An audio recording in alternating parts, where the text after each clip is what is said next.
नमस्कार बंधुरा प्रियपर्णार हेसेल घरे सबाइके स्वागत जानिए शुरू करछि नतून एक रेसिपि भिडियो। आज के आमी बानाबो मोचार पातुरी। आपनारा तो अनेकेई अनेक पातुरी खेये एसेछेन, भेटकी माछेर पातुरी आरो नाना रकमेर पातुरी। तो आज के आमी सेरकमई एकटा पातुरी बानाबो, सेटा मोचा दिये खेते दुर्दान्त हय और बानातेও खूब सहज। तार जोन्नो प्रथमे आमी एखाने 2 चामच परिमाण पोस्तो और 7 থেকে 8টা काजू बादामके आगे मिक्सिते घुरिয়ে নিয়েছি। তারপরে এর মধ্যে দুটো কাঁচা লঙ্কা আর একটু সামান্য পরিমাণে জল দিয়ে আবারও ভালো করে একটা পেস্ট বানিয়ে নেব। আর এখানে देखो कला पातागुलोके खूब भालो करे सेके नेब। और एखाने आमी मोचा नियेछि, मोचाटा आमी आगे थेके नुन हलुद दिए सेদ্ধ करे नियेछिलाम खूब भालो करे। और एर मध्य दिए दिलाम नुन और दिए दिएछि 2 चामच परिमाण चिनी और दिए दिएछि नारकेल कोड़ा। एबार सबकिछु खूब भालो करे हाथ दिए चेपे चेपे एकटा मसृण मिश्रण बानिये निते होबे। देखो आमी खूब चेपे चेपे एकटा मिश्रण बानिये निलाम आर कि।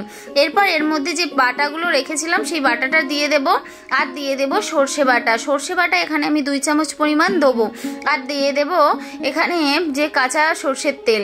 एखाने सर्षे बाटा और काँचा जे कोनो पातुरिते सर्षे बाटा और काँचा लंकार फ्लेवरटा ना खूब भालो आसे। और एकटू काँचा तेलও दिए दिलाम। एबार सबकिछु खूब भालो करे एकसंगे माखिए नेब। माखिए एबार एकटू एकटू करे कला पातार मध्य पातुरी आकारे दिए बेঁধে देब आर कि।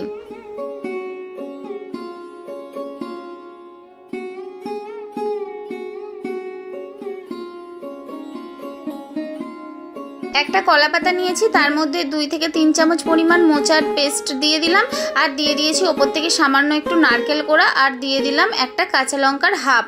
এবার এক সাইড দিয়ে মুড়ে একটা সুতো দিয়ে এটাকে বেঁধে দেব।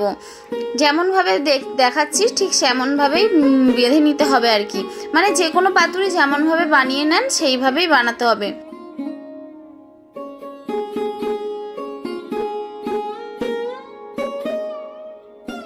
এখানে আমার সব পাতুরিগুলো রেডি হয়ে গেছে আর আমি এখানে কড়াই চলে এসেছি। এখানে একটা ফ্রাই প্যান নিয়ে নিয়েছি আর ফ্রাই প্যানের মধ্যে দিয়ে দিয়েছি সরষের তেল আর একটা একটা করে পাতুরিগুলো সব দিয়ে দেব। দিয়ে আমি একটা এর মধ্যে চাপা দিয়ে দেব, নইলে কলা পাতা একটু ছিটকায়, তাই তেল না ছিটিয়ে পড়ে, তাই আমি এর মধ্যে একটা চাপা দিয়ে দেবো। 5 মিনিট পর আবারও এই চাপাটা খুলে একটু উল্টে দেব। দেখো এই সাইডটা একটু ব্রাউন ব্রাউন হয়ে গেছে, তাই আবারও আমি এটা উল্টে আবারও চাপা দিয়ে দেব 5 মিনিটের জন্য।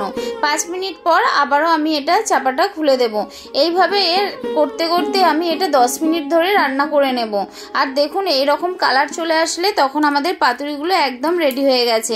এবার আমি গরম ভাতের সাথে এটা সার্ভ করব। তো আজকের রেসিপি কেমন লাগলো অবশ্যই কমেন্ট করে জানাবেন। আর রেসিপিটা অবশ্যই বাড়িতে ট্রাই করার অনুরোধ রইল। অসাধারণ খেতে লাগে, যাকেই খাবেন একদম সে বুঝতেই পারবে না যে এটা মোচা দিয়ে বানানো হয়েছে। তাই অবশ্যই বাড়িতে বানানোর জন্য রিকোয়েস্ট রইল। তো আজকের মতো আসি, দেখা হচ্ছে অন্য কোনো রেসিপি নিয়ে।